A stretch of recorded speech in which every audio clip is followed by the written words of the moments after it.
অধিকাংশ মানুষের পরিবর্তন না হওয়ার মূল কারণ এটা কলিজার দিলের ভিতরে আছে যে আও হুজুররা যা কয় অত না।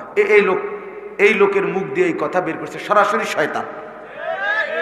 আও কইতে লাগলে হুজুররা কিছু বাড়াইয়াও কয়, এই লোক এই কথাটা তার মুখ দিয়ে ইবলিসে বের করে, শয়তানে বের করে, বুঝছেন? মানে তাকে যেন আমল করতে না হয়, এই জন্য শয়তান তাকে তার আয়ত্তে নিয়ে এই কথা বলাইছে।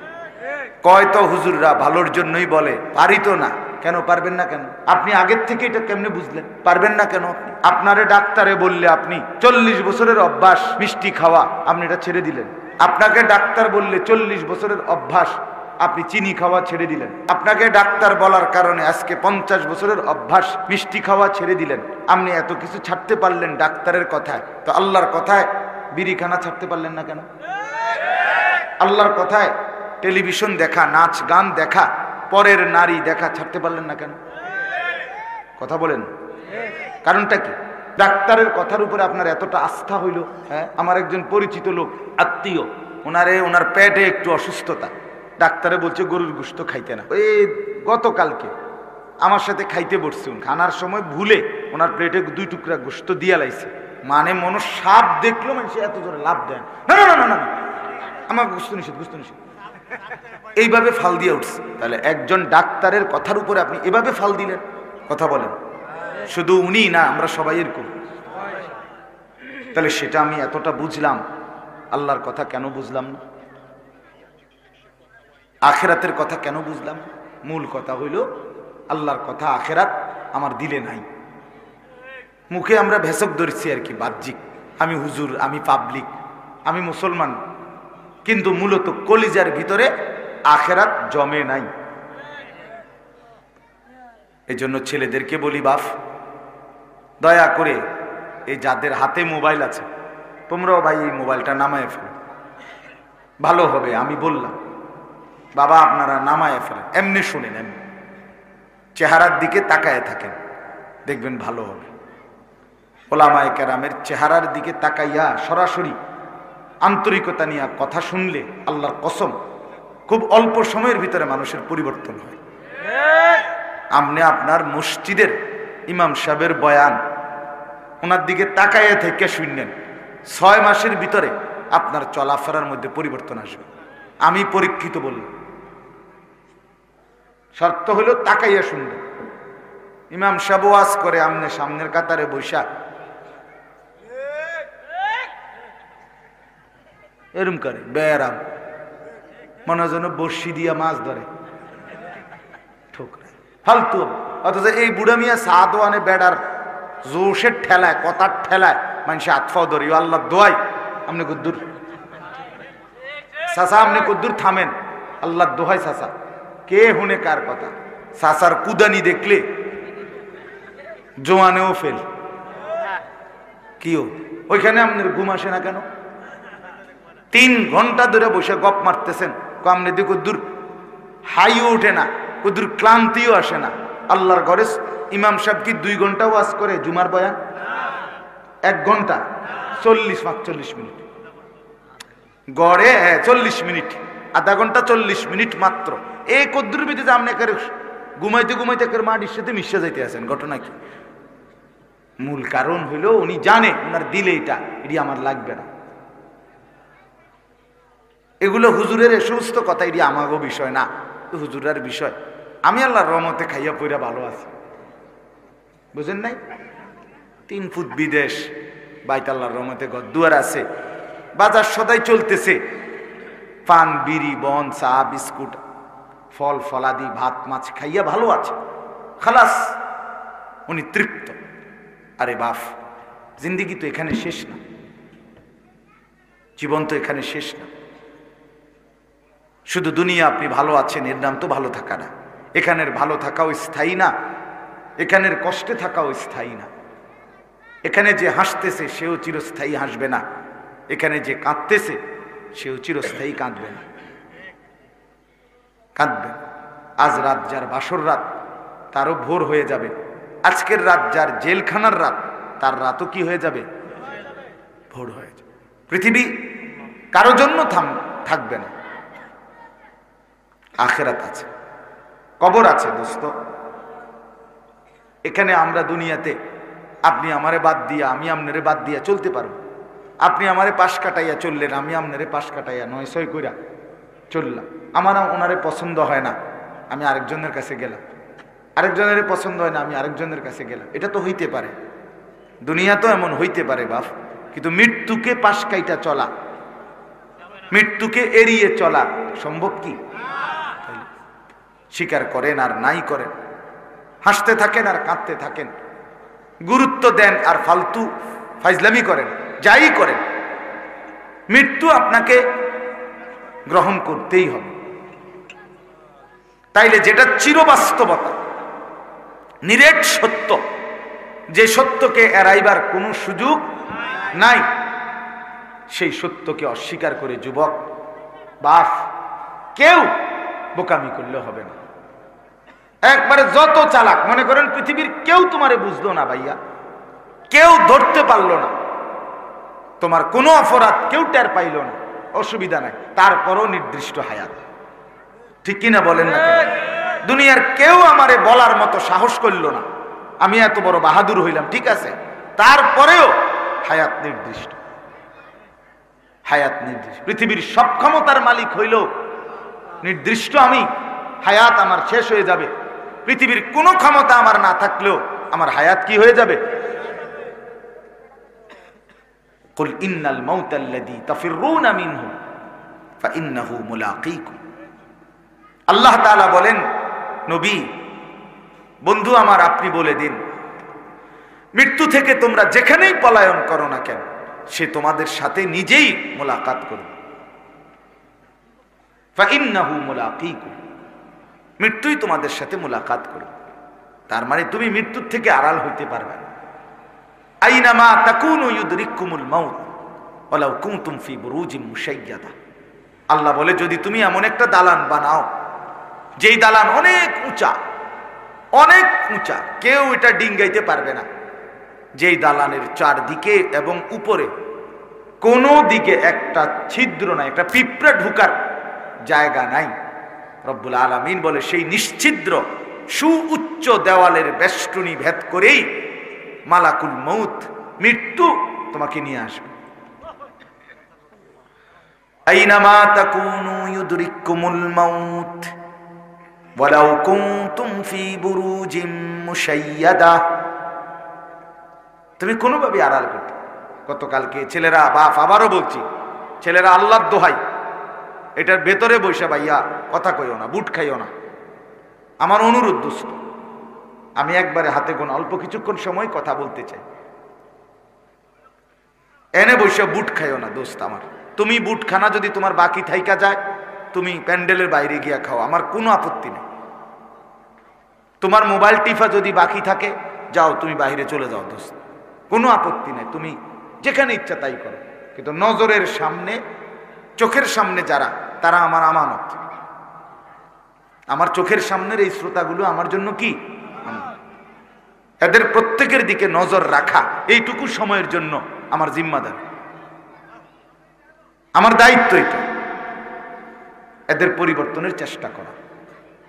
আমার উস্তাদ আমাকে বলছিলেন, হযরত মাওলানা ইরশাদুল্লাহ রাহমাতুল্লাহি আলাইহি, আমার একজন উস্তাদ ছিলেন, মারা গেছেন, অনেক প্রিয় উস্তাদ ছিলেন। জোহরের নামাজ মসজিদে জামাতে পড়ছে, পয়রা মসজিদে বসে বসে তাসবিহ পড়তেছে, এই অবস্থায় ঢুলে পড়ছে, এরপরেই মারা গেছে। তো এই হুজুর বলছিলেন, আনিস, আল্লাহর কথা যখন বলবা মানুষের সামনে, মনে মনে ভাববা এগুলা তোমার উম্মত না, তোমার নবীর উম্মত। আর এটা মনে করবা তোমাকে যেন আল্লাহ রসুল বলতেছে, আনিস এগুলো আমার উম্মত, আমার কথাগুলো তুমি একটু এগরে বুঝাইয়া বলো। বাস্তবতাই তো এটা না? আপনারা তো রসুলুল্লাহর উম্মত, অতএব আপনাদের দিকে নজর রাখা, শতভাগ আন্তরিকতা নিয়ে বলা, এটা আমাদের দায়িত্ব। এই জন্য দোস্ত, প্রত্যেকেই মনোযোগ দিই। ছেলেরা তোমরা আলাদা আলাদা শোনো, আলাদা শুনলে ভালো। সমবয়সী, আমি প্রত্যেক দিন বলি এটা, সমবয়সী ভালো হইতে দেয় না, এটা গুরুত্বপূর্ণ। কোনো মানুষের জীবনের সবচেয়ে বড় অভিশাপ একটা অসৎ বন্ধু। সমবয়সী যদি খারাপ হয়, এই ছেলে আর জীবনে ভালো হয়ে উঠতে পারে না। এটা বড় সাংঘাতিক। অসংখ্য ছেলের জীবন নষ্ট করে দিছে তার সমবয়সী, চরিত্রহীন বানায় দিছে। সে কোনোদিন মদের আড্ডা চিনত না, কিন্তু ওই বন্ধু নামের জানোয়ার তারে মদের আড্ডা চিনাইছে। সে কোনোদিন জুয়ার আড্ডা চিনত না, জুয়া কেমনে খেলে বুঝতো না, কিন্তু বন্ধু নামের জানোয়ারে তারে জুয়া খেলা শিখাইছে। সে কোনোদিন মোবাইলে উলঙ্গ ছবি দেখতো না, কিন্তু বন্ধু নামের শয়তান তারে মোবাইলে ছবি, নাচ, গান দেখা শিখাইছে। কোরআনুল কারীমে আছে দোস্ত, সূরা ফুরকানের মধ্যে, কিয়ামতের দিন অসংখ্য কাফের, বেঈমান, পাপী, নাফরমান নিজের আঙ্গুল এইভাবে দাঁত দিয়া কামড়াবে এবং কামড়াইয়া ছিঁড়ে ফেলতে চাইবে। ইয়াদু যালিমু আলা ইয়াদাইহি, আর বলবে কেন এরকম করবে? এই কামড়াইয়া দাঁত দিয়া আঙ্গুল কামড়াইয়া ছিঁড়তে চাইবে আফসুসে আফসুসে। কি আফসুস? আফসুস করবে, ইয়া লাইতানি লাম আত্তাখিজ ফুলানান খলিলা, হায় দুনিয়ার তাকে যদি বন্ধু না বানাইতাম। এটা কোরআন শরীফের আয়াত। হায় যদি তাকে বন্ধু না বানাইতাম, যে আমাকে অশ্লীলতা, বেহায়াপনা, নারীর নাচ, জিনা, ব্যভিচার, মদ, জুয়া, এক ওয়াক্ত নামাজের কথা যে মনে করায় নাই, ওই অসত্রে, ওই শয়তানকে যদি বন্ধু না বানাইতাম। বিকাল 3টা বাজে বের হইছে, রাতের 10টায় ঘরে ফিরছে, 7 ঘন্টা বন্ধুদের সাথে ছিল। একটা বন্ধু একবারও বলে নাই যে দোস্ত আসরের নামাজ পড়বা না, মাগরিবের নামাজ পড়বা না, এশার নামাজ পড়বা না। তাহলে এরা কি বন্ধু আসলে? এরা তো শয়তান, এরাই তো ইবলিস। আল্লাহ তো কোরআনে বারবার বলছে শয়তান প্রকাশ্য শত্রু, আদুউম মুবিন, প্রকাশ্য শত্রু। তার মানে শয়তান প্রকাশ্য। তাহলে প্রকাশ্য হইলে কই? আমরা দেখি না কেন? এইগুলো যে গুনার দিকে ডাকে, গুনার দিকে আমন্ত্রণ করে, গুনার দিকে সহযোগী করে, এই হইল প্রকাশ্য শত্রু। এটাই শয়তান, এটাই। এই জন্য উত্তম সঙ্গী বড় নিয়ামত। আমার গাড়ির ড্রাইভার আজকে 5 বছর আমার গাড়ি চালায়, আমার ড্রাইভার 5 বছরে আল্লাহর কসম চলার পথে আমার জিন্দিগি গাড়িতে, আমার জীবনের হায়াতের খুব কম সময় ঘরে গাড়িটাই বেশি। তা আমার এই 5 বছরে যতবার আমি নামাজের কথা মনে করাইছি, কসম সে তার চাইতে বেশি আমারে মনে করাইছে। আমার উত্তম সঙ্গী, সেই হিসাব রাখছে, ড্রাইভারই খেয়াল রাখছে। আমি হয়তো গাড়িতে বসে ঘুমাইতেছি, ক্লান্ত, কিন্তু টাইমলি জামাতের আগ টাইমে কোন মসজিদে দাঁড়ানো, ওযুর জন্য সুযোগ থাকা টাইম, এটা সে খেয়াল রাখে। এটা উত্তম সঙ্গী কিনা? কত বড় সৌভাগ্য এটা বলেন। সেই মনে করায়, সেই উঠায়, হুজুর নামাজের টাইম হয়েছে। এই জন্য বাপ, এটা আমি বললাম আপনাদেরকে, ছেলেরা তোমাদেরকেও বললাম, ভাই আলাদা শোনো। সমবয়সীর ডানে বামে তাকাইয়া আগাইতে পারতা না, সে তোমাকে আগাইতে দিবে না। এক হাসি দিয়া, এক দুষ্ট কথা দিয়া তোমারে পিছাই দিবে, পিছাই দিবে। আমরাও তো ছোট জীবন পার করে আসছি বন্ধু, শহরে বড় হয়েছি, কুমিল্লা শহরের প্রাণ কেন্দ্রে আমি বড় হয়েছি। কাজে আমি তো দেখছি বন্ধুদের আড্ডা, আমরাও দেখছি নানা রকমের কথা, প্রলোভন, সবকিছুই আমরা শুনছি। এমন একটা যৌবন, ছোট্ট কাল, 16 বছর, 18 বছর, 22 বছর, 20 বছর আমরাও পার করে আসছি। আমার মনে আছে সব, আমার প্রাইমারি স্কুলের স্মৃতি আমার পুরো মনে আছে, আমার মাধ্যমিক লেভেলের স্মৃতি আমার মনে আছে, পুরোপুরি খেয়াল আছে। এই জন্য উত্তম সঙ্গী বড় নিয়ামত, যে গুনার দিকে ডাকেন, ভালো কাজের কথা মনে করায় দেয়। রাসূলুল্লাহ সাল্লাল্লাহু আলাইহি ওয়াসাল্লামকে জিজ্ঞেস করছে সাহাবী, ইয়া রাসূলুল্লাহ, উত্তম সঙ্গী কে? নবীজি বলছে 3টা গুণ আছে যার মধ্যে। কয়টা গুণ? মান যাক্কারাকুম বিল্লাহি রুইয়াতুহু, যাকে দেখলে আল্লাহর কথা মনে হয়। উত্তম সঙ্গী। 2 ওয়াজাদা ফি ইলমিকুম মানতিকুহু, যার কথা শুনলে নিজের জ্ঞান বাড়ে, ইলম বাড়ে। 3 ওয়াযাক্কারাকুম বিল আখিরাতি আমালুহু, যারা আমল দেখলে আখিরাতের কথা মনে পড়ে। হাদিস এটা। রাসূলুল্লাহ সাল্লাল্লাহু আলাইহি সাল্লাম বলে, যাকে দেখলে আল্লাহর কথা মনে পড়ে, যার কথা শুনলে কোরআন সুন্নাহর জ্ঞান বাড়ে, যার আমল দেখলে কি মনে পড়ে? আখিরাত, সে উত্তম সঙ্গী, সে উত্তম সঙ্গী।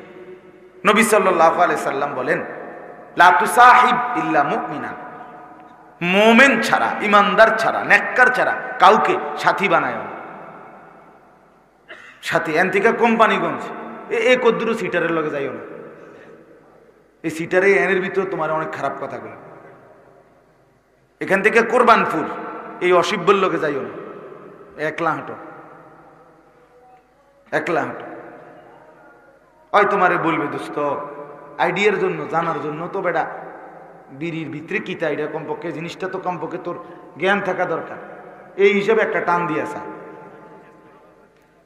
মূলত তারে এটা শয়তানে করাইছে, কথা বুঝেন না? এই তারে ফান্দে ফেলে দিল আর কি। এই জন্য অনেক বড় বিষয়। আজকে যারা বাবা মা আছেন, আপনারা বুঝতেছেন না, আপনারা মনে করতেছেন কিছু টাকা দিতে পারলে, আর মারা মনে করতেছে কিছু রান্না বান্না করে দিলেই সন্তান মানুষ হবে। না রে বাপ, মাঝপথে অনেক শয়তান তারে নষ্ট করে দেয়, চলার পথে, রাতে, দিনে, বিকালে, সকালে, দুপুরে। বাপ চাচা করে যদি আমি সামনাসামনি কই আলগা যে আপনাদের ছেলেরা এখন বড় মোবাইল দিয়ে কি করে, আপনারা চিৎকার করে কান্দে, এমনি কখন যাইতো না এই কথা মাইক দিয়ে। জঘন্যতা কোথায় আপনারা জানেন না, নিকৃষ্টতা কোথায় গিয়ে পৌঁছছে আপনারা জানেন না।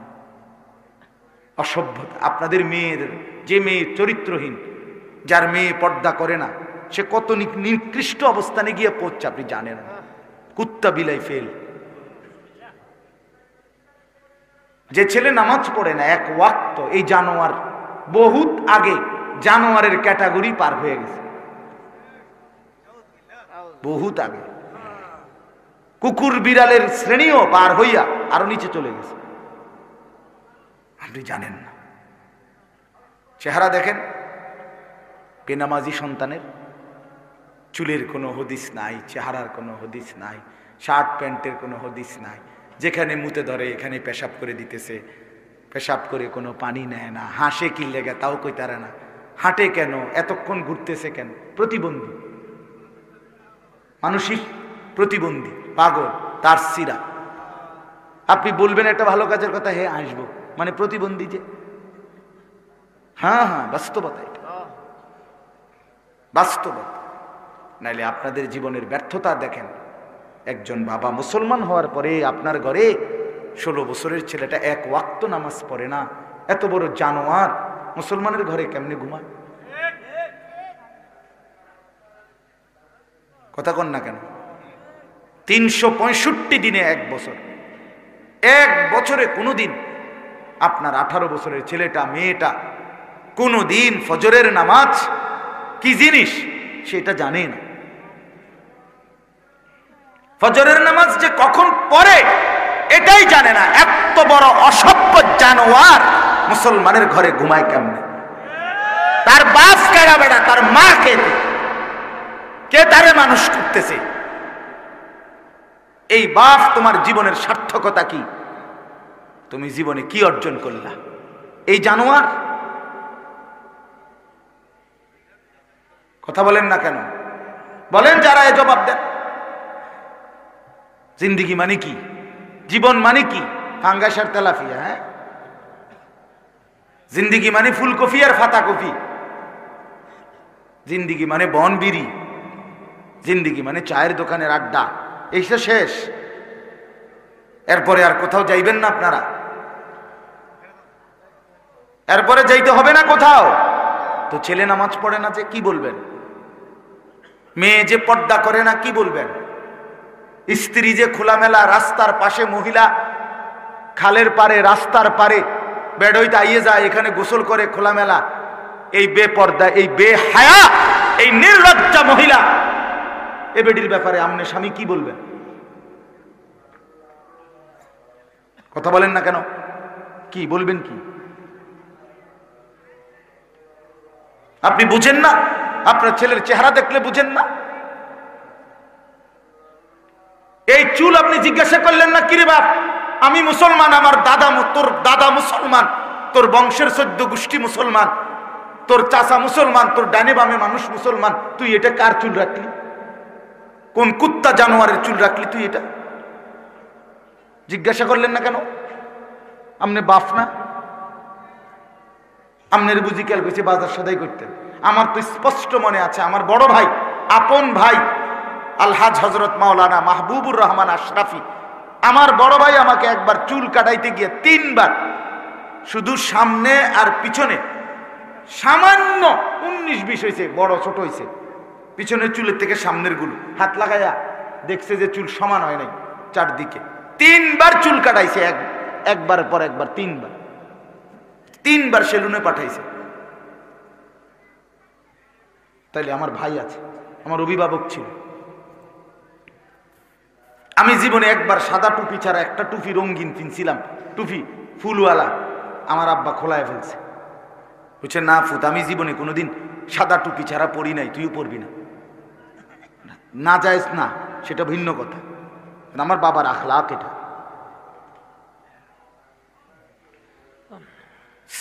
আজকে আপনারা টোটালি 12 বছর 14 বছরের ছেলেগুলো লাওয়ারিস। কোন মা বাপ থাকলে এরকম হওয়ার কথা না। অভিভাবক যদি নজর রাখতো, মা বাপ পাগল হইয়া কাঁদতো, পাগল হইয়া মাটিতে গইরাইয়া কান্দার কথা, হায় আমার ছেলে 1 ওয়াক্ত নামাজ পড়ে না, আমার জীবনের আছে কি আর? আমার স্ত্রী পর্দা করে না, আমার জীবনের আছে কি আর? আমার আর ইজ্জত রইল কি? আমার মেয়ের পর্দা, আমার মেয়েটা 16 বছরের, আমার মেয়েটা রাস্তায় বাইর হয়, এলাকার সমস্ত লম্পট ছেলে খারাইয়া মুতে, এই অসভ্য জঙ্গলিরা আমার মেয়েটাকে উপভোগ করে, আমার মেয়েটাকে লোভের নজরে তাকায়। এক চাইতের লাঞ্ছনা বেটা, তুই মরে যাস টাকা বেটা, মরে যাও না কেন তুমি? এত বড় বেইজ্জতির পরে আমার মেয়ে কোলে পিঠে করে যাকে আমি মানুষ করলাম, আমার একটা 2 বছরের মেয়ে আছে, কথার কথা, এই মেয়েটা রাতের 2টা 3টা বাজেও যদি আমি ঘরে ফিরি, সব সময় জেগে থাকে। যতক্ষণ আমি গিয়া বাসায় না ঢুকি, আমার মেয়ে এটা ঘুমায় না। রাত 2টা, আমার ড্রাইভার সব সময় দেখে এটা, রাতের 2টা বাজে গিয়া বাচ্চাটাকে জড়ায়া ধরলে, আদর করলে, আমার পাশে নিয়ে শোয়াইলে তুই ঘুমে। তা আমি এতটা যত্ন করে যে বাচ্চা মানুষ করে, প্রতিটা মা বাপ এভাবে কষ্ট করে নাই? তো বিনিময়ে আমার মাইয়া এখন বাজারে বাজারে ঘুরবো, মানুষের বেড হইতে চাইবো, ফোলাই নে, আমি তাহলে বাচ্চা রইলাম কেন? হ্যাঁ, বলে আমি পারি না। তো না পারলে আপনি ছেড়ে দেন, এই পরিচয় ছেড়ে দেন, স্ত্রীকে বলেন আমি তোমার লোকে পারলাম না, বাকি তোমার উপরে আমি সন্তুষ্ট না, মনে রাখো। রসুল বলে এ বেডিরে কইও জাহান্নামে যাওয়ানোর জন্য যাতে রেডি থাকে। যার স্বামী অসন্তুষ্ট, তার ওই মহিলার ঠিকানা কোথায়? হ্যাঁ, তামনিটা কোন? যে বিবি তুমি পর্দা করো না, তুমি 1 ওয়াক্ত নামাজ পড়ো না, তো মনে রাখো আমি তোমার লগে ফাইলাম না, হয়তো কুলাইতাইলাম না, বুঝাইতাইলাম না, তুমি আমার কথা শুনলা না, তবে এটা মনে রাখো আমি তোমার প্রতি অসন্তুষ্ট, আমি তোমার প্রতি আর কোনোদিন খুশি হইতে পারলাম না। এটাও যদি বলেন তো বেডির জাহান্নামে যাইতে আর অসুবিধা হইতো না। আপনার ছেলেকে বলেন বাপ তুই নামাজ পড়স না, তোর প্রতি বেড়া আমি তোরে পারলাম না, তুই ঘাড় ফাঁক দেস, তুই মাস্তানের মতো চুল রাখছ, তুই তোর বন্ধুরারে পাইয়া এখন আর আমারে পাত্তা দেস না। ঠিক আছে পুত, আমি তোর লগে কুলাইতারলাম না, কিন্তু এটা মনে রাখিস আমি বাপ হিসাবে তোর প্রতি অসন্তুষ্ট, তাহলে ওই সন্তানের জাহান্নাম নিশ্চিত। বলে দেন, বলে দেন। ওরে ভাই সবাই তাকাইলে হইতো না, এনে বসেন, বাহিরে আরো চিল্লাচিল্লি, কোনো অসুবিধা নাই, এগুলো গুছাইতে পারতেন না, সব গুছাইলে রাত শেষ হয়ে যাবে। আমি এগুলা নিয়ে টেনশন করি। আমার শুধু টার্গেট আমার নজরের সামনে যে বইছে সে তারে লই। বাহিরে কে ঠেঙ্গালগি দিছে না মাতালগি দিছে তা আমার দেখা দরকার। কথা বুঝেন না? সব লইয়া কুলান যাইত না। কথা বুঝছেন নি? আমার সব গুছাইয়া ফারন যাইত না। আমি এই জন্য এটা হিসাব বুঝি। আমি 10,000 5,000 বুঝি না। আমি বুঝি আল্লাহর কথা বলতে পারছি, একজন হোক 1000 জন হোক। আল্লাহ আমাদেরকে তৌফিক দান করে। তো এই জন্য বাপ আমার, বন্ধু আমার কথা শক্ত হইলে মাফ করে দিয়েন। আমি আপনাদের কাছে অনুরোধ করলাম, আপনারা ভাবতে শিখেন। আপনি গ্রামের মানুষ, সাধারণ মানুষ, সহজ সরল মানুষ, এই সমস্ত কথা বললে হবে না চাচা। কবরে এসব বললে হবে তো? এগুলো আমার দ্বারে কইয়ে কি লাভ? আমি কি আপনার হিসাব নিব? আপনি কি আমার হিসাব নিবেন? আপনি আমার কাছে ঠেকানা, আমিও আপনার কাছে কি না। বয়ান শেষে আমি আমার ফতে ক্যান্টারম্যান, আপনি আপনার ফতে আপনার ঘরে। যুবক তোমরাও তোমার ঘরে, আমি আমার ঘরে। কোনো অসুবিধা, তোমার কাছে আমি আটকাবো না, আমার কাছেও তুমি আটকাইতা না। কোনো অসুবিধা নাই দোস্ত, সমস্যা নাই। তোমার রাত তোমার, আমার রাত আমার, কিন্তু আখেরাতে আটকাই যাবে। আখেরাতে আটকাই যাবে, কোনো সন্দেহ নেই। মা দেখে না, বাপ দেখে না, রাত 2টায় আল্লাহ বলে বান্দা আমি জেগে আছি। আলাম ইয়ালাম বিআন্নাল্লাহ ইয়ারা, আল্লাহ বলে বান্দা জানো কি তুমি, আমি কিন্তু সারাক্ষণ তোমাকে দেখি। কতক্ষণ বলেন? যুবক বন্ধু বলো, আল্লাহ দেখে কতক্ষণ? রব্বুল আলামিন বলে বান্দা রাত 2টা বাজে, ডানে বামে সব দিকে তাকিয়ে তুমি দেখলা মা ঘুমায় গেছে, বাপ ঘুমায় গেছে, পাড়া পড়শি কেউ জেগে নাই, সব ঘুমিয়েছে মনে করে তুমি লেফ কম্বলের নিচে সারা রাত উলঙ্গ ছবি আর নর্তকীর নাচ মোবাইলে দেখতেছো। তুমি ভেবেছো বন্ধু কেউ দেখে নাই। আরশে আজিম থেকে আল্লাহ বলে আনিস আমি কিন্তু জেগে আছি, আমি দেখছি, আমি কিন্তু দেখছি, আমি কিন্তু জেগে আছি। হিসাব কিন্তু আমি নেব। হিসাব তোর মসজিদের হুজুর নেবে না, আমি আল্লাহ নেব। লাকাদ আহসাহুম ওয়া আদ্দাহুম আদ্দা। আল্লাহ বলে আমি তোমাদেরকে বেষ্টন করে আছি। আল্লাহ বলে আমি তোমাদের জিন্দেগি গুনে গুনে রাখছি। আকুল্লুহুম আতিহি ইয়াউমাল কিয়ামাতি ফারদা। আল্লাহ বলে আমি আল্লাহর সামনে কিয়ামতের ময়দানে তোমাদের প্রত্যেককে একজন একজন করে দাঁড় করাবো। ফারদান আই ওয়াহিদান, একজন একজন, একজন একজন করে দাঁড় করাবো বান্দা, একজন একজন আমার সামনে এসে দাঁড় করাবো। রব্বুল আলামিন বলেন আমি যখন সামনে এনে একজন একজন করে দাঁড় করাবো, আল্লাহ তখন নিজেই বলবে বান্দা লাকাদ জিতুমুনা কামা খালাকনাকুম আউয়ালা মাররা। বান্দা মনে কি পড়ে প্রথম যেদিন মায়ের পেট থেকে বের হয়েছিলে একলা, আজ সব ঘাট ঘুইরা আমি আল্লাহর সামনে দাঁড়াইলা একলা। আজ মা কই, বাপ কই, বন্ধুরা কই, স্ত্রী কই, ভাই বোন কই, সন্তানাদি কই, কেউ নাই, কেউ নাই, তুমি আর আমি। জিজ্ঞেস করব আমি, উত্তর দিবা তুমি।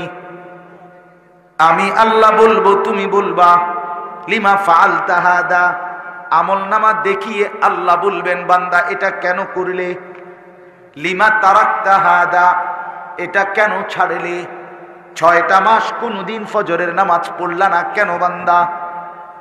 1 বছর কোনদিন ফজরের নামাজ ভোরবেলা পড়লা না কেন বান্দা? কেন মনে পড়লো না আমি আল্লাহকে? একবারও কেন ভাবলা না আমি আল্লাহকে? ইয়া আইয়ুহাল ইনসানু মা গাররাকা বিরাব্বিকাল কারীম। আল্লাহ বলে বান্দা হে মানুষ, আমার মতো দয়ালু মেহেরবান মাওলা থেকে কে তোমাকে ভুলায় দিল? কেমনে রে বান্দা ভুলে গেলা? আমার চাইতে আপনজন কাকে পাইলা? কাকে পেয়ে আমাকে ছেড়ে দিলা? আজকের সারাদিনে যুবক বন্ধু তোমরা যারা 1 ওয়াক্ত নামাজ পড়ো নাই, তোমাদের যাদের কপালে একটা সেজদা নাই, তুমি মানুষের বাচ্চা হইলা কেমনে? তোমারে যদি মানুষের বাচ্চা বলে তাহলে জানোয়ার বলবে কাকে? কোরআন সুন্নাহর মধ্যে জানোয়ার বলছে, তাইলে কারে? মানুষরূপী জানোয়ার তাইলে কে বলেন? কেন একটা সেজদা দিলা না? আল্লাহর সাথে কেন নারাজ করলে? নিজের বিবিকে বইলেন যে বিবি নামাজ পড়ে না, নিজের মেয়েকে গিয়ে বইলেন যেই মেয়েটা পর্দা করে না, নামাজ পড়ে না, কেন আল্লাহর সাথে রাগ করলা? মা গাররাক, মা গাররাক। আল্লাহ বলে কি হলো বান্দা,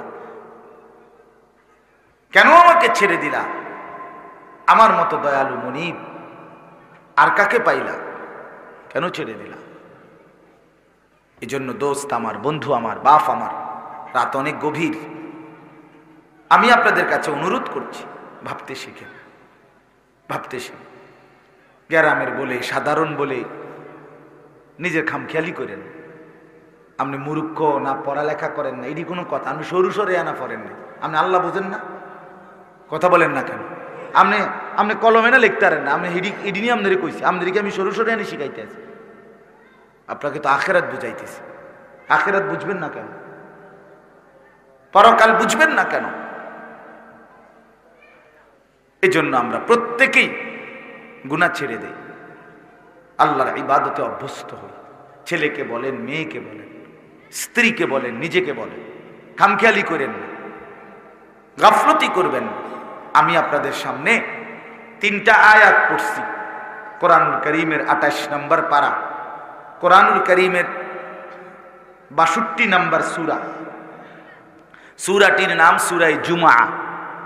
এই সূরার 3টি আয়াত আপনাদের সামনে তেলাওয়াত করেছি, আর অল্প একটু সময় এই 3টা আয়াতের তর্জমা আপনাদেরকে শুনাইতে চাই ইনশাআল্লাহ। এরপরেই আমার কথা শেষ। সূরাটার নাম হলো জুমআ, মানে জুমার দিন। আজকে শুক্রবার না গেছে, এই জন্যই পড়ছি জুমআ। আরবিতে জুমআ শব্দের অর্থ হলো একত্রিত হওয়ার দিন, একত্রিত হওয়া, আল ইজতিমা।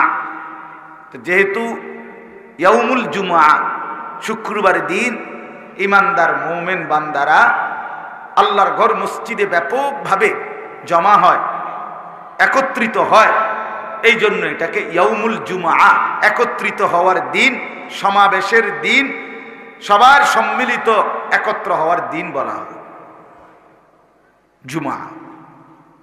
কোরআনুল কারীমের মধ্যে আল্লাহ তাআলা এই জুমআ এই নামেই হুবহু কোরআনের এই সূরাটা নাজিল করেছেন। এই সূরার নামেই জুমআ। আর এই সূরার 3টা আয়াত, শেষের 3 আয়াত, সূরাটা একদম ছোট্ট, 11টা আয়াত মোট সূরাটাতে। তন্মধ্যে শেষের 3 আয়াত 9, 10, 11, এই 3 আয়াতে আল্লাহ তাআলা জুমার ব্যাপারে একটা গুরুত্বপূর্ণ কথা বলছেন।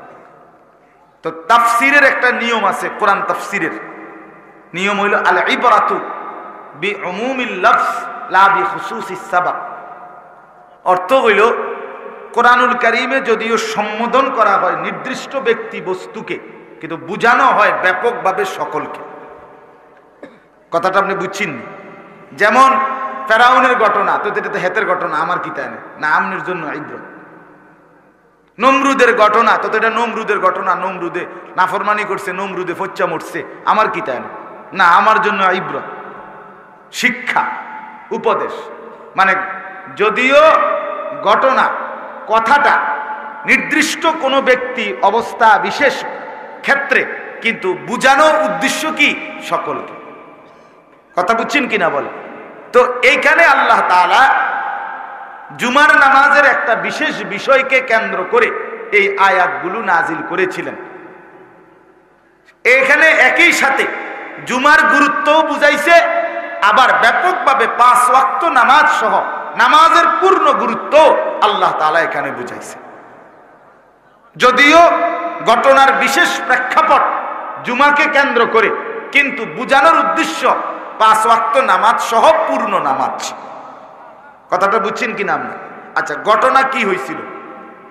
ঘটনা হয়েছিল এই একটা ছোট্ট ঘটনা ঘটছিল এই আয়াতের প্রেক্ষাপট বলার জন্য আমি বলতেছি। এটার শানে নুজুল বলে। আমাদের প্রিয় নবী সাল্লাল্লাহু আলাইহি সাল্লাম প্রথম দিকে জুমার নামাজের খুতবা, জুমার নামাজের যে খুতবা দেয় না, দুইটা খুতবা দেয় দাঁড়াইয়া ইমাম সাহেব, মূলত বাংলা যে ওয়াজ করে এটা কোনো খুতবা না, এটা হলো এমনি নসিহত আমভাবে, কিন্তু মেন খুতবা হলো কয়টা? দুইটা। এই দুই খুতবা রাসূলুল্লাহ সাল্লাল্লাহু আলাইহি ওয়াসাল্লাম প্রথমত আল্লাহর হুকুমেই প্রথমত খুতবা দিতেন ইসলামের প্রথম দিকে, মানে জুমার বিধান আসার প্রথম দিকে জুমার নামাজ পড়াইয়া খুতবা দিতেন। এটাই ছিল বিধান। যেমন এখনো ঈদের নামাজের খুতবা কখন হয়? এরকম, ঠিক এরকম ঈদের নামাজের খুতবা যেমন পরে হয় এখনো, ওই আগে প্রথম দিকে জুমার খুতবাও কি হইতো? পরে হইতো। নামাজ পড়াইয়া এরপরে দুইটা খুতবা দিতেন নবীজি। আচ্ছা, এটা একটা কথা কইলাম। দুই নাম্বার বিষয় হলো রাসূলুল্লাহ সাল্লাল্লাহু আলাইহি সাল্লাম মদিনায় জুমার নামাজ যখন পড়তেন, তো এই সাহাবায়ে কেরাম যে জুমা পড়তেন, জুমার পরে খুতবা শুনতেন, তো মদিনার বাজার ছিল পাশেই। মদিনার বাজারে তখনকার যুগের একটা নিয়ম ছিল, বাজারে পাইকাররা, পাইকারি মাল যারা নিয়ে আসে, তারা মাঝে মধ্যে 2 দিন পর, 10 দিন পর, 15 দিন পর, 20 দিন পর তারা পাইকাররা মাল নিয়ে আইতো বাজারে ওই জমানায়। তো মাল নিয়ে আসলে তারা বাঁশি দিয়া বা তবলা দিয়া ফু দিত, মানে মাল নিয়ে আইছে। এটা শুনলেই খুচরা দোকানদাররা যে যেখানে আছে তারা সব হুর মুড়ি দিয়া দৌড়াইয়া আফাইয়া তাফাইয়া আসতো মাল কেনার জন্য। কেন? কারণ বেচারা আসছেই 20 দিন পর, 25 দিন পর, কিনুন না বহুত। ঠিক মতো যদি দোকানদারে, খুচরা দোকানদারে মাল কিনতে না পারে টাইম মতো, তাইলে তো তার 20 দিন আবার ব্যবসা মাই। কথা বুঝছেন কিনা? এই কারণে সবার নজর থাকতো, পাইকার আইতে দেরি তারে লইয়া ঝাঁফাইয়া পড়তো, যার যা দরকার তা তাড়াহুড়া করে কিনত।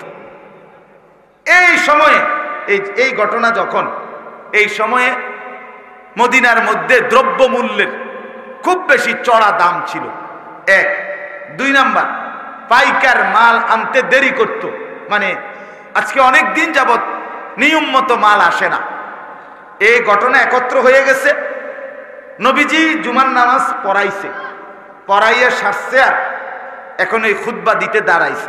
ওই যে বললাম আগে খুতবা হইতো কখন? নামাজের পরে। তো নবীজি দাঁড়াইছে খুতবা দেওয়ার জন্য, খুতবা দিতেও দাঁড়াইছে, বাজারে বাসিও দিছে। বুঝছেন নি কথা? দাহিয়া ইবনে খালফ কালবি একজন ব্যক্তি, সে পাইকারি মাল নিয়ে আসছে। সে তখন মুসলমান না, ওই পাইকার বেড়ায় কি না, মুসলমান না। সে আইসা যখন তবলা অথবা বাঁশি ফু দিছে, এই যে সাহাবায়ে কেরাম এখানে যারা ব্যবসায়ী অধিকাংশ মদিনার, ওনারা তাৎক্ষণিক, ওনাদের আর জেহানে এ কথা ছিল না যে নবীজি দাঁড়ায় রইছে খুতবা দিতেছে। ওনারা ভাবছে নামাজ তো শেষ, হ্যাঁ, ওনারা দিছে দৌড়, আর এখানে যে নবীজি দাঁড়ায় আছে এ কথা মনে না। ওই যে তাদের তো মাল দরকার ভীষণ, একটু দেরি করলে তো পাইকারির মাল বেচা হইয়া গেলে ওনারা আর পাবে না। এই ওনারা দৌড়াইয়া ওইখানে গেছে। মসজিদে তখন নবীজির সামনে তাফসিরের মধ্যে লিখছে মাত্র 12 জন সাহাবী বসা, ইসনা আশার, 12 জন, আর বাকিরা সব চলে গেছে নিজেদের মাল কিনবার জন্য। এই বিষয়টা আল্লাহ তাআলা ভীষণ অপছন্দ করছে। হায় হায় বন্ধু, কামটা করলো কি? আমার বান্দা কামটা করলো কি? আমার ইবাদত রেখে, খুতবা রেখে, আপনারে দাঁড় করায় রাইখা আমনের সামনে থেকে দৌড় দিল এই দুনিয়ার জন্য, ব্যবসার জন্য, এই তামসার লাগা। হায় হায়, কামটা করলো কি? এই তখন আল্লাহ তাআলা কোরআনুল কারীমের এই 3টা আয়াত নাজিল করে পরবর্তী কিয়ামত পর্যন্তের জন্য দিক নির্দেশনা দিয়ে দিয়েছেন। কথা বুঝছেন কিনা বলেন?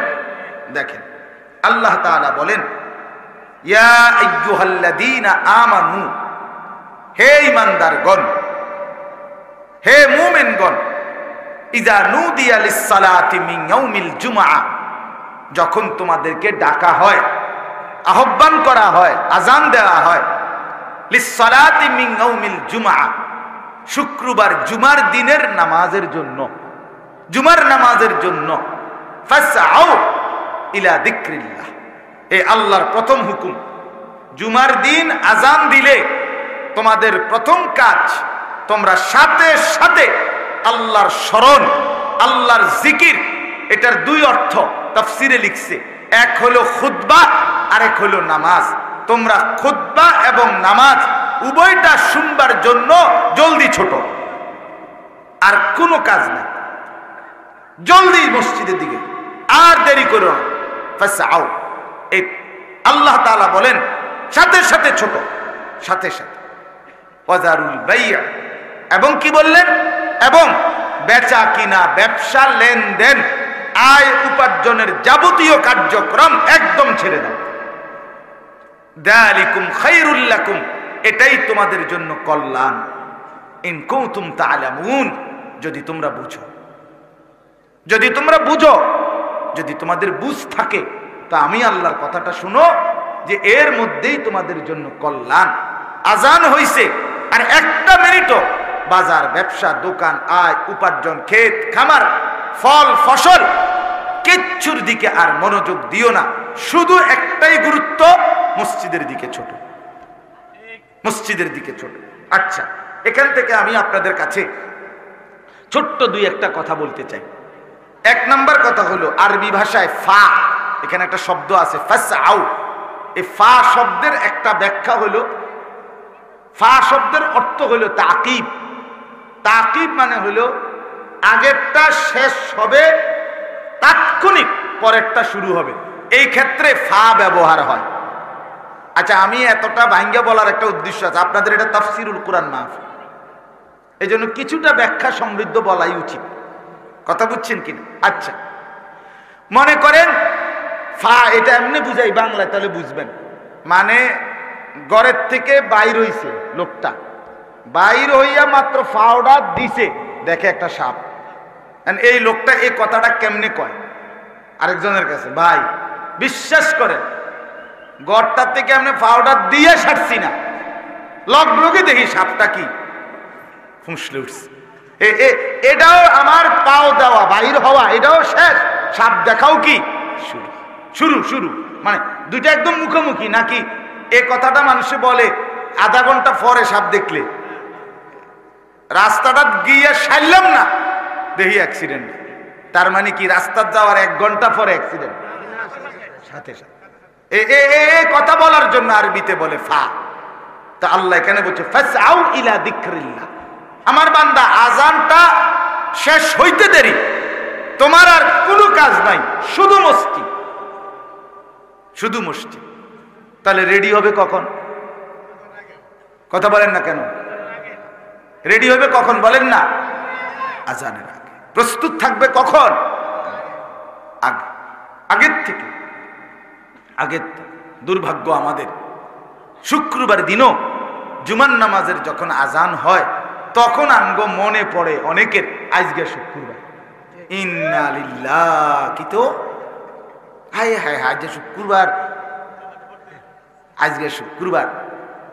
এই সময় আগো কই লুঙ্গি কো, সাবান কো, এবারে হেবুটি কইতেছে যা অক্ষুনি যাবেন গা, গরুটারে কদ্দুর গোসল করাইতেন না। এবারে গরু গোসল করায়, ছাগল গোসল করায়, মানুষ গোসল করায়, নিজে গোসল করে, এরপরে হাফাইয়া তোফাইয়া লাফাইয়া দফাইয়া মসজিদের ঢোকে যে সময় ইমাম সাহেব এই সময় খুতবা অর্ধেক পড়ে লেছে। এরপরেও এই যে দেরি হইতেছে 5টা মিনিট, এই জন্য গরিব দিকে চাইছে মনে 50 বার, কারণ তারা তো শয়তানে কামড়াইতেছে, ইবলিসে তো কামড়া, যে কিরে বেটা তুই তো মসজিদে যাওই না, মানুষ না, আচ্ছা যা গেছত গা, কিন্তু বাইরস না কেন, তাড়াতাড়ি বাইরে। আমি কোন সময় ধরে কতক্ষণ দাঁড়ায় তখন শীতের মধ্যে। এই হলো হালা। কথা বুঝছেন? অথচ আল্লাহ তাআলা বলছেন বান্দা আজানের পরে কাজ শুধু একটাই, মসজিদ, নামাজ। আগের থেকেই রেডি থাকো, আগের থেকেই রেডি থাকো। আহা বাপ, আমরা ভুলেই থাকি। কেন? আমরা যে সারা বছর সারা সপ্তাহ 5 ওয়াক্ত নামাজ পড়ি না। 5 ওয়াক্ত নামাজ যে পড়ে, আল্লাহর কসম তার জুমা সমান তালে চলতে থাকে, চলতে থাকে। এক বুজুর্গকে জিজ্ঞেস করছিল, হযরত আপনি আল্লাহর পেয়ারা বান্দা, আপনি যদি জানেন আগামীকাল ঠিক 24 ঘন্টা বরাবর, আগামীকাল 11টা বাজে, এখন 11টা বাজে, আপনি মারা যাবেন, আপনার হাতে সময় আছে আর 24 ঘন্টা বরাবর, আপনি এই 24 ঘন্টা কি করবেন? কসম, আমরা কিতাবে পড়ছি, ওই আল্লাহর ওলি বলছি, আল্লাহর কসম বিগত 40 বছর 50 বছর যা করতেছিলাম তাই করব। বিগত 50 বছর যাবত তো আমি প্রতিদিন প্রস্তুত ছিলাম মৃত্যুর জন্য, মৃত্যুর জন্য। এখানে আর নতুনত্ব কি? আগামী 24 ঘন্টা, বিগত 24 ঘন্টা যেমন 5 ওয়াক্ত নামাজ পড়ছি, হালাল খাইছি, আল্লাহ তাআলার জিকির করছি, আল্লাহকে নিয়েছিলাম, আগামী 24 ঘন্টাও আল্লাহকে নিয়েই থাকবো। এটা ছিল মুমিন, এটা ছিল ইমানদার, এমন হওয়ার কথা ছিল। কিন্তু আফসোসের ব্যাপার হলো, একটা সপ্তাহ খোদার 7টা দিন অসংখ্য মুসলমান আমাদের, আহা নওজোয়ান, সেই 7 বছর বয়স থেকে তোমার উপরে নামাজের আদেশ ছিল, আজ 16 বছর, 9 7 16, 9 বছরে 365 দিন করে তুমি গুনে দেখো কতগুলো নামাজ ছুটে গেছে। কি বলবা বাপ, কি বলবা? জিন্দেগি বেশি কি ভোগ করছো আল্লাহকে ছেড়ে দিয়ে? সারা রাত মোবাইলে ছবি দেখা, সারাদিন 1 ওয়াক্ত নামাজ না পড়ে মোবাইল টিপ্পা, শেষ পর্যন্ত অর্জন কি? অর্জন কি? মোবাইলে 1 কোটি নারীর ছবি উলঙ্গ দেখার পরেও তো ধরতেও তো পারলা না, ছুঁইতেও তো পারলা না, শুধু কেবল ছবিই দেখলা। আফসুস ছাড়া আর তো কিছু জুটলো না। শরীর নষ্ট হলো, যৌবন নষ্ট হলো, যৌবনের শক্তি নষ্ট হইল, মোবাইলের এমবি শেষ হয়ে গেল, টাকাগুলো নষ্ট হইল, আখেরাত বরবাদ হইল। তুমি নিকৃষ্ট জানোয়ারের চরিত্র নিয়ে দিন কাটাইলা, রাত কাটাইলা, আর কি মিলল? আর মিললটা কি? আর কি মিলল?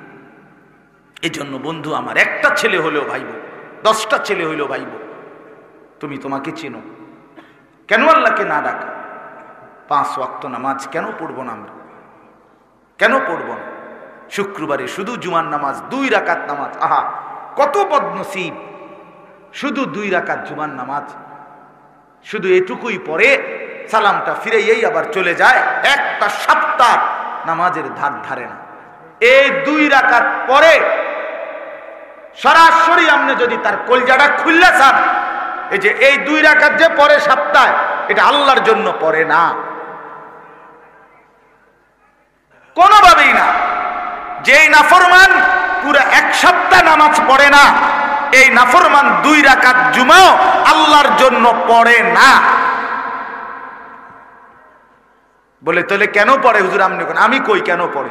2 কারণে পড়ে। এক কারণ হইল, তার বেরিয়ে কইব, বোন এমন আবু জেহেলের ঘর করি, এই ডাকাইতে কদ্দুর শুক্রবারে পশ্চিম দিকে আসার খায় না, এরুম অজাতের ঘর, এরুম অজাত অসিব্যের ঘর করি, কলজাটা জ্বল্লা গেছে বই। এই শর্মে 2 রাকাত নামাজ পড়তে আইছে, নাহলে হে কোনো নামাজ পড়ি না, বেড় হইত না। হে বিড়ি খাইয়ে তো কুল পায় না, হে নামাজ পড়ো কিন্তু, হে মুত্তাই তো কুল পায় না। আর 2 নাম্বার কি? 2 নাম্বার কারণ হইল, গ্রামবাসী হাঁটতে চলতে কইব, আরে কিতারে তুই কিতারে? আবু জেহেল তো দেখি নাই, কিন্তু তোরে দেখতে চিনছি, আবু জেহেল এরুম আছিল। ইন্নারিল্লাহ, তুই তো কদ্দুর শুক্রবারেও মসজিদে আইস না, তোর মতো এই জিদারে আবু জেহেল রে, তোর লগে তো কোরবানিও দেওয়া যাইতো না, তোরে তো আমগো কবরস্থানও কি করন যাইতো না। এই শর্মে এই শুক্রবার বুঝেন নাই তো? শুক্রবারের জুমার নামাজ যদি আপনি আল্লাহর জন্য পড়ে থাকেন, আমরা যদি বলেন না আমি হুজুর এই 2 কারণে পড়ি নাই, আল্লাহর জন্য পড়ছি, তাহলে আপনি বলেন আল্লাহর জন্য আসর পড়লেন না কেন? আমারে পরিষ্কার জবাব দাও ভাই। আর নাই তো দ্বিতীয় আরেক কারণ হইতে পারে, কোন শয়তানে কোন ইবলিস এরে বলে দিছে যে শুধু 2 রাকাত নামাজ পড়লেই জুমার দিন চলে, বাকি যে নামাজ পড়তে কইছে হুজুর রেডি বানাইয়া কয় নাই তো বিকল্প একটা কারণ কি আপনি বের করে। এই লোকটা নামাজ না পড়ার কারণ আল্লাহর জন্য যদি পড়তো তো আল্লাহ পাক আসরের নামাজে আল্লাহর ফরজ করে নাই, মাগরিব আল্লাহ ফরজ করে নাই, কথা বলেন না কেন? 5 ওয়াক্ত নামাজ আল্লাহ ফরজ করে নাই, তো পড়ে না কেন? ফজরের নামাজের সময় সমস্যা কি? ফজরের নামাজের সময় অফিস খোলা, ফজরের নামাজের সময় ব্যবসা খোলা, ফজরের নামাজের সময় দোকান খোলা, ফজরের নামাজের সময় সিএনজি খোলা, ফজরের নামাজে শুধু ঘুম। তুমি ঘুমের কাছে হেরে গেলা, তোমার মতো অপদার্থ দিয়া কি কাম হইব? তুমি পৃথিবীর কি করবা? ভাত ছাড়া, খানা ছাড়া, আর হুতা ছাড়া, পেশাব পায়খানা ছাড়া তুমি কামটা করবা কি? সামান্য ঘুমের কাছে মোমেন হেরে যায় কেমন? যার আখিরাত আছে, যার কবর আছে। রাসূলুল্লাহ সাল্লাল্লাহু আলাইহি সাল্লামের হাদিস শুনেন, নবীজি বলছেন পরিষ্কার, ওয়া ইল্লা আসবাহা খাবিসান নফস কাসলানা। নবীজির পরিষ্কার হাদিস। ছেলেরা শোনো, বাপ লজ্জা যদি থাকে শোনো। তুমি যদি মুসলমান মায়ের দুধ খাইয়া থাকো, তুমি যদি এক মুসলমান বাবার ঘরে বড় হয়ে থাকো, তোমারে মা দুধ খাওয়াইছে, সিনেমার নর্তকী তোমারে বড় করে নাই বেটা। সিনেমার নর্তকের কাছে জীবন দিয়া দিলা, ফুটবলের খেলোয়াড়, ক্রিকেট খেলোয়াড়ের কাছে নিজের শরীর, দেহ, যৌবন, নিজের দিমাগ দিয়া দিলা। ওই জানোয়ার তোমারে বড় করছে। তোমারে তোমার পবিত্র বাপ বড় করছিল, তুমি তোমার বাবের মুখে এভাবে চুনকালি মাখলা কেন? আল্লাহ রসুল বলেন যে ফজরের নামাজ পড়ে না, কসম, সরাসরি রসুলের হাদিস, যে ফজরের নামাজ পড়ে না, রসুল বলে খবিসান নফস, এটা সরাসরি খবিস, খবিস, খবিস। আল্লাহর কসম, রসুল বলছে এটা খবিস, খবিস। এটা চেহারা সুরত দেখো, এটা খবিস।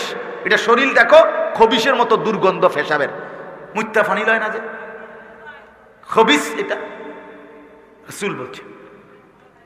আর হাদিসে ডাইরেক্ট আছে, নবীজি বাথরুমে ঢুকতে, পেশাব পায়খানায় ঢুকতে খবিস থেকে পানাহ চাইতেন। ঠিক কি না কোন? বাথরুমে ঢুকার দোয়া না এটা? আল্লাহুম্মা ইন্নী আউযু বিকা মিনাল খুবুসি ওয়াল খাবাইস। আল্লাহ, খবিস থেকে পানাহ চাই, তার মানে খবিস পেশাব পায়খানায় থাকে, গন্তব্য পেশাব পায়খানা। রাসূলুল্লাহ সাল্লাল্লাহু আলাইহি সাল্লামের জামানায় হাদিসে আছে, নবীজি যাকে সন্দেহ করতেন মুনাফিক, প্রকৃত মুসলমান হয় নাই, মুখে বলছে শুধু, কসম, নবী ফজরের ওয়াক্তে মসজিদে নামাজ পড়াইয়া সালাম ফিরাইয়া ঘুরে সাহাবীদেরকে জিজ্ঞেস করতেন নাম ধরে, আফিল মসজিদে ফুলান, ফুলান, মসজিদে অমুক আছে, অমুক আছে। সাহাবীরা ডানে বামে তাকাইয়া বলতেন নাই। রাসূলুল্লাহ বলতেন, এর মুনাফিক হওয়ার ব্যাপারে সন্দেহ করছিলাম, এখন নিশ্চিত হলাম। এজন্য তোমরা যারা ফজরের নামাজ পড়ো না, তোমরা ভোটার আইডি কার্ডে ধর্মের পরিচয়ে ইসলাম লেখো না, মুনাফিক লেখো। তোমরা যারা ফজরের নামাজ পড়ো না, যখন পাসপোর্ট করবা, পাসপোর্টে ধর্মের পরিচয়ে মুসলমান লেখো না, মুনাফিক লেখো, মুনাফিক, মুনাফিক লেখো। ভাতে তো জীবন, খাও ভাত, মানুষের বেটি সাউনে তো জিন্দিগি, দেখো কোনো অসুবিধা নেই। খারাইয়া মতন, এটাই তো জিন্দিগি, মতন। এই জীবন ভর মুততেই যাইবা, কামে লাগলা না আর কি, কোনো কাজে লাগলা না আর কি। আল্লাহ আমাদেরকে মাফ করে দেন। আমার বাপ, আমি সর্বোচ্চ শক্তভাবে বলে বুঝাইবার চেষ্টা করলাম, আল্লাহ আমাদের হৃদয়ে অনুভূতি দান করেন। এরপরে দেখেন আল্লাহ তাআলা বলেন, ফাইদা কুদিয়াতিস সালাতু ফান্তাশিরু ফিল আরদ ওয়াবতাগু মিন ফাদলিল্লাহ। আল্লাহ বলে, বান্দা যখন নামাজ শেষ হয়ে যায়, সাথে সাথে আমার জমিন যার যার কর্মস্থলে ছড়িয়ে পড়ো। ওয়াবতাগু মিন ফাদলিল্লাহ, আমি আল্লাহর দেওয়া রিজিক, ফদল দয়া মানে রিজিক, সেগুলো তালাশ করো, তালাশ করো। নামাজ শুধু সময়টুকু আমি মসজিদে তোমারে চাইছিলাম বান্দা, কখনো 10 মিনিট, কখনো 20 মিনিট, কখনো 25 মিনিট, এরপরে আবার তুমি তোমার দোকানে, তোমার চাকরিতে, তোমার ব্যবসায়, তোমার সিএনজিতে, তোমার অটোতে, তোমার খেতে, তোমার ঘরে। মা, আল্লাহ বলছে বোন, তুমি তোমার রান্নায়, তোমার তরকারি কুটায়, তোমার বাচ্চার লালন পালনে আবার লেগে যাও, শুধু নামাজের সময়টুকু আমি আল্লাহকে দাও। আবার আল্লাহ বলেন, যাও আবার বান্দা ছড়িয়ে পড়ো, আমার দেওয়া রিজিক নাও, কোনো অসুবিধা নাই। আমি মানা করছি না চাকরি বন্ধ, শুক্রবারে পর্যন্ত আল্লাহ বলছে তোমার ব্যবসা বন্ধ করার দরকার নেই, শুক্রবারে পর্যন্ত কর্ম বন্ধ করার দরকার নাই। মুমিনের কোনো ছুটি নাই, মুমিনের কোনো কি নাই, ছুটি নাই। মুমিনের ছুটি নাই, মুমিনের কোনো বিশ্রাম নাই। মুমিনের দুনিয়া পুরাটাই মেহনত, মুমিনের কবর বিশ্রাম, মুমিনের আরাম জান্নাত। মেহনত করবে দুনিয়াতে, বিশ্রাম করবে কবরে, আরাম করবে জান্নাতে। এই হলো মুমিন। এই 3 শব্দ, এখানে কোনো বিশ্রাম নাই। আল্লাহ তাআলা বলছে আমি চাই না তুমি তোমার ব্যবসা দুর্বল হোক, না বান্দা, জুমার নামাজের আজানের আগে করো, নামাজ শেষে আবার ব্যবসা করো, আবার কামাই করো, কোনো আপত্তি নেই, কিন্তু নামাজের সময়টুকু আমাকে দাও। আমার এক আপনজন আছে, আজকে দীর্ঘ 27 বছর ধরে বাজারে ব্যবসা করে, 7টা দোকানের মালিক, হার্ডওয়্যারের মাল, স্যানিটারি মাল, এরপরে টিন, এগুলো বিক্রি করে। উনি বিশাল বড় ব্যবসায়ী। উনি আর উনার ছেলে দুইজনে মিলেই এই দোকানের সব মাল সামানা বিক্রি করে সারা দেয়। বাজারের সবচেয়ে বড় প্রতিষ্ঠিত ব্যবসায়ী, বাজার ব্যবসায়ী সমিতির সভাপতি ছিল কমপক্ষে 2-4 বার। এই আত্মীয় আমার, এই আপনজন গত 27 বছরে ওই বাজারের কোনো মানুষ বলতে পারবে না তার 1 রাকাত জামাত ছুটছে, কসম আল্লাহর।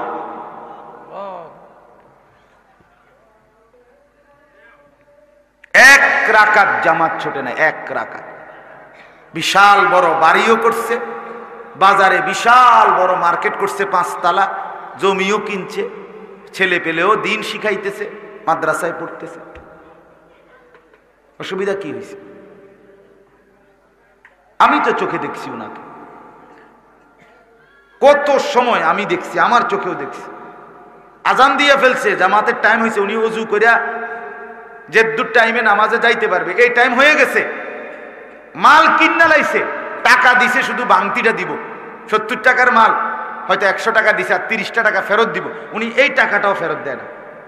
না ভাই পরে আইসে, নাহলে মালটা নিয়ে যান, হ্যাঁ বাকি আর নাই তো, পরে আইসে টাকা দিবেন, পরে আইসে বাংতি নিবেন। আমি আর এগুনা দিতাম না, আমার নামাজ।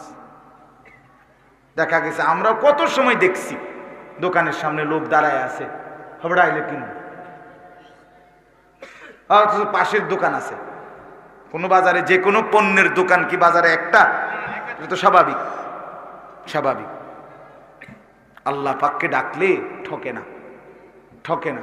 হৃদয়ের তৃপ্তিও থাকে, কবরও সুন্দর হয়, দুনিয়াও সুন্দর হয়, মানুষের সম্মান ভালোবাসাও পাওয়া যায়। এরপরে আল্লাহ বলেন ওয়াযকুরুল্লাহ কাসীরান লাআল্লাকুম তুফলিহুন। আল্লাহ বলে বান্দা, নামাজ যখন ছিলা মসজিদে তখন তো আমি আল্লাহর কাছে খুব ভালো লাগছিল, আমার কাছে ছিলা, আমার ঘরে ছিলা, আমার বিছানায় ছিলা।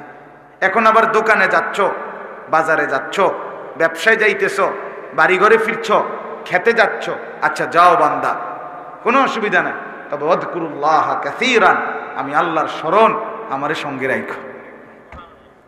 এক মা যেমন বলে দিছে ফুত, আচ্ছা বাবা যাও, বিদেশ যাও, তোমারে মনে রাখো।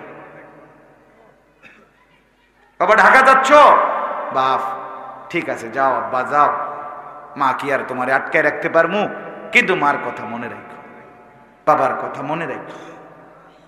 হ্যাঁ, আল্লাহ তাআলা যেন বলে বান্দা যাও না, ঠিক আছে কর্মে যাও, কোনো অসুবিধা নেই, আমারে মনে রাখো, আমারে স্মরণ করো, লাআল্লাকুম তুফলিহুন। এবার আল্লাহ বলে তাইলে তুমি নিশ্চিত সফল হবে। কি হবে? কামিয়াব হবে।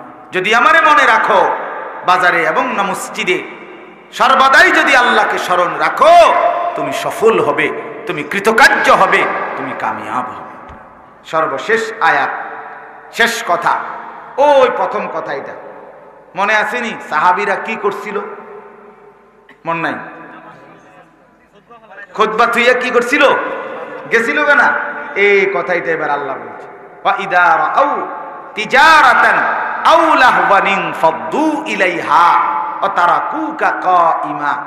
আল্লাহ বলে, বন্ধু, আপনার সাহাবীরা তাদের এই ব্যবসা এবং তামসা, দেখেন ওনারা কোনো তামসা করতে যায় নাই, ওনারা গেছে মাল কিনতে, ঠিক কি না? কিন্তু আল্লাহ বলতেছে দুনিয়াটা তামসা, ব্যবসাটা তামসা, এই দুনিয়ার পেরেশানি পুরাটাই তামসা। শেষ পর্যন্ত দেখবা তুমি কবরে প্রয়োজন সব রইয়া গেছে। আমনে মরবার পরেও দেখবেন নুন কিনে, চাইল কিনে, ডাইল কিনে, খাট ঠিক করে, সোফা ঠিক করে, পানি আনে, সব আগের মতো। তো আমনে না 60 বছর মেহনত করলেন, পাও না? তামাশা। আল্লাহ জন্য বলে, বন্ধু, এই ব্যবসা অথবা তামাশা এটা যখন দেখলো আপনার সাহাবীরা সবাই ছুটে চলে গেল, ও তারা কুকা কাইমা, আমনারে দাঁড়ানো অবস্থায় রেখে গেল। কামটা কি করলো বুঝলাম না। হায় হায়, আরে কেমনে দৌড় দিল? এই আল্লাহ তখন বলে, কুল মা ইনদাল্লাহি খায়রুম মিনাল লাহবি ওয়া মিনাত তিজারা। বন্ধু, নামাজ পড়লে, খুতবা শুনলে, সেজদা দিলে, জিকির করলে, তাসবিহ পড়লে আমি যা দিতাম বলে দেন তাদেরকে, তোমাদের এই ব্যবসা তামাশার চাইতে কোটি কোটি কোটি গুণ বেশি উত্তম। আল্লাহু খায়রুর রাজিকিন। যদি বলো মাল না কিনলে হবে কেমনে? আল্লাহ বলেন, আগেও তো মাল আমি দিলাম, এখনো তো আমি দেব। আমি তো হচ্ছি সবচাইতে উত্তম রিজিক দাতা। সবচেয়ে বড় রিজিক দাতাকে, সবচেয়ে উত্তম রিজিক দাতাকে। তাইলে এই মাল তুমি কিনতে পারবে না, দিকে মরে যাবা। আমি নাই, কথা কয় না, আমি আছি না। তো আমার এক ঘনিষ্ঠ মানুষ মহব্বত করে, উনি ক্রোকারিজের ব্যবসা করত। ক্রোকারিজ বুঝেন? ও বালতি বুলতি বেচে যে প্লাস্টিকের, এডি এই মালের ব্যবসা করত। উনি আমার একদিন কইতেছে, খুব ঘনিষ্ঠ মানুষ আমার মহব্বতের, হুজুর ব্যবসাটা ছেড়ে দিব। আমি কেন? বাজারে আমার লগে আরো 5-7টা দোকান হয়ে গেছে, অন আগের মতো কাস্টমার নাই, বেচা কিনা নাই, সারাদিন বইয়া থাউন লাগে, ভাল লাগে না, ছেড়ে দেব। আমার পকেটে এরকম আমি তসবি বের করে ওনার হাতে দিলাম, দিয়া কইলাম, ভাই কালকের থেকে টাইম মতো দোকান খুলবেন, যথাসময়ে সবসময় যেভাবে বন্ধ করতেন আগে, এই টাইমে বন্ধ করবেন, আর ক্যাশে বইয়া থাকবেন। যতক্ষণ বেচা কিনা হবে কাস্টমারের কাছে বেচবেন, আইলে কাস্টমার, আর যদি কাস্টমার না থাকে শুধু তসবিহ পড়বেন, সুবহানাল্লাহ, আলহামদুলিল্লাহ, আল্লাহু আকবার, লা ইলাহা ইল্লাল্লাহ, আস্তাগফিরুল্লাহ, দুরূদ শরীফ সাল্লাল্লাহু আলাইহি ওয়াসাল্লাম, শুধু তসবিহ পড়বেন। তাই শুনেন, আপনার কামাই বন্ধ হবে না। মাল বেচলে দুনিয়া কামাই, তসবিহ পড়লে আখিরাত কামাই। কসম। 6 মাস পরে উনি আমারে কইতেছে, হুজুর দোকানও চলছে, তসবিহও চলছে, ব্যবসাও আর ছাড়তাম না, তসবিহ আর কি ছাড়তাম। আল্লাহ তাআলা আমাদের প্রত্যেককে তৌফিক দান করেন, আমরা বুঝতে শিখি, আল্লাহকে না ভুলি, আল্লাহকে না ছাড়ি, সমস্যা নেই। কিন্তু আপনারা যদি আরেকটু জমে আন্তরিকতা হয়ে বসেন, আপনাদের বরকত হবে।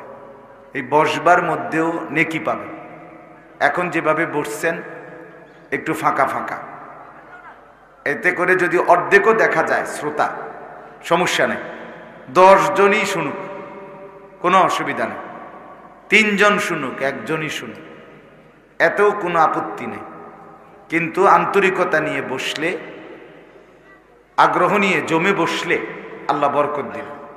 এই জন্য সবার কাছে অনুরোধ, ছেলেরা তোমরা এই জায়গাটা ভাঙ্গা একটু আগায় বাবা ভাইয়া মিলাইয়া বসো, সাথীদের সাথে মিলাইয়া বসলে বরকত, এতে সওয়াব বেশি হয়। মাশাআল্লাহ। ছেলেরা তোমরা নড়লা না, তোমরা নিজেরা এই জোট ভাঙ্গা ফেলো। ও ছেলে, তোমারে বলছি, এই গলায় মাফলার তোমারে বলতেছি, তুমি এন থেকে উঠো, এই ছেলে তুমি উঠো, এই জায়গাটার থেকে উঠো। এক বয়সী একসাথে বসলে ফায়দা হবে না দোস্ত, এটা ফাইজলামির জায়গা না, সাবধান। দুষ্টমি করলে তুমি বাইরে গিয়া দুষ্টামি করো, আমার কোনো আপত্তি নেই। তুমি বাইরে পাও আলগি দিয়া হাঁটো, আমার সমস্যা নেই, যা ইচ্ছা তাই করো, কোনো আপত্তি। কিন্তু চোখের সামনে ব্যত্যমিজি করা যাবে না, এটা আমি কোনোভাবেই মেনে নেব না। আমাদের যথোপযুক্ত আন্তরিকতা যতক্ষণ না হবে, যত বছরে না হবে, আপনার দিলে যদি আল্লাহর কথার প্রতি আন্তরিকতা না আসে, 100 বছর না 1 লক্ষ বছর শুনলেও আপনার কোনো পরিবর্তন হবে না। এটা গুরুত্বপূর্ণ বিষয়। আমাদের ছেলেরা বদনসিব অসংখ্য এই কারণে, মসজিদে ঢুকছে, পিছনে বসছে, ইমাম সাহেব বেচারা বয়ান করতেছে মনোযোগ দিয়েই, কিন্তু ওই ছেলের ভিতরে কোনো ন্যূনতম আন্তরিকতা নাই, যার কারণে অপদার্থই থেকে যায়। যেমন ঢুকছে বছরের পর বছর এমনই বের হয়, কোনো পরিবর্তন, চলা ফেরা উঠা বসা। এটা কারণ প্রথম কাতারে বসছে মুরব্বী, আজকে 60 বছর বয়স, 40 বছর ধরে ওয়াজ শুনে, জুমার বয়ান শুনে, কিন্তু পরিবর্তন নেই। কেন হয় দেখবেন বসে বসে জিমা, আর নাই তো দিলের ভিতরে আছে যে হুজুররা ইডি ধরিয়া কুলান যেত না, যার কারণে 60 বছর বয়সেও বিড়ি খাওয়ার বদ অভ্যাস ছোটে না। অথচ এত বয়স্ক লোক বিড়ি সিগারেট খাওয়ার কথা না, কারণ ওনার হায়াত অনেক দিন হয়ে গেছে, উনি কবরের কথা মনে করা উচিত। এত বয়স্ক লোক চা দোকানে টেলিভিশন দেখার কথা না, কিন্তু মূল কারণ হলো কোনো কথাই কোনোদিন আন্তরিকতা নিয়ে, গ্রহণ করার মানসিকতা নিয়ে শুনে নেয়, সময় পার করছে, শুধু বৈশা ছিল না পারতে। নাই তো আন্তরিকতা যার মধ্যে আছে, জওয়ান কিংবা বুড়ো, কসম আল্লাহ, কোরআন তার জিন্দেগি বদলায় দেয়। তার কথাবার্তা, চলা ফেরা, উঠা বসা, আচার আচরণ, লেনদেন ধীরে ধীরে বদলায়।